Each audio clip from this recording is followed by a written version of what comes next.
Thanks for calling for your free consultation. Hey, I have a few questions. Extensions? I'm sorry, can you repeat that? I have a few questions about the lock extensions. Okay, yeah, what questions you have? Well, first of all, how long does the process take? For lock extensions, it can range. It depends on how long you want them to be and how small you want them. Also depends on how much hair you have. So the first thing is, do you have natural hair? I do. Okay, how long is your natural hair? You could say about shoulder length, and I would want the locks to be a little bit longer than that. All right, so you're looking at something small or medium size. Right. Like medium, in between, small and medium, no bigger than a pinky finger. Okay.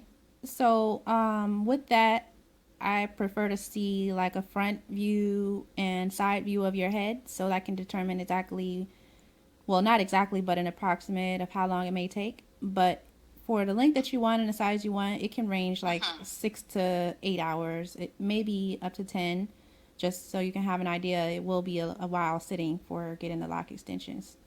Okay, that's fine, because I usually get, individual braids, plaits anyway, so that's about the same amount of time that it takes. What kind of hair should I get? Okay, so the hair that you need is a virgin Afro kinky hair. Hmm. It's 100% Afro kinky. Like it's really coarse in its texture. So that's the hair that you're going to need to start off your locks. But the only thing I have a question. Are you starting them? Are you wanting to do permanent lock extensions? Or are you doing temporary?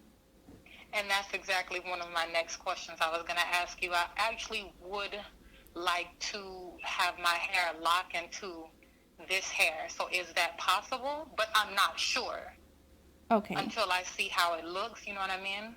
Okay, yes. So you have a kinky texture of hair. Is it really coarse?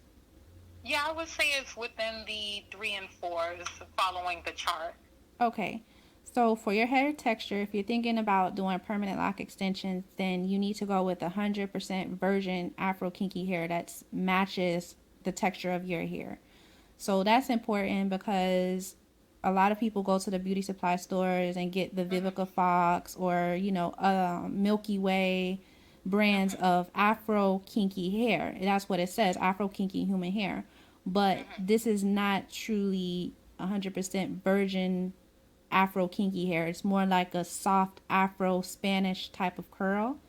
And so when you use that hair for lock extensions, it makes it where you can see the difference in the texture from your root and the lock Hmm. extension. And that's not what you want. You want it to look as close to the lock extension as Very possible. natural. Very Hmm. natural, right? So, Okay. I have the 100% version for sale. I provide that for the appointment if you want to do the permanent lock extensions. But yes, that's the difference between the two. You want to go with the one that closely matches your hair texture. And Hmm. unfortunately, that beauty supply doesn't sell that. They don't Okay. sell that Afro tight kinky human hair. Now they have it in the synthetic, and Hmm. however, the synthetic is more so for temporary. You want to just put it in there, see how it's going to look, and then take it out maybe in another month or so. But long term, you want to go Hmm. with human hair if you're trying to get permanent lock extensions. Okay, and how much do you sell each pack of the Virgin Afro Kinky hair? So that would depend on what length you're trying to go with because there are different lengths. Hmm. If you wanted to go with the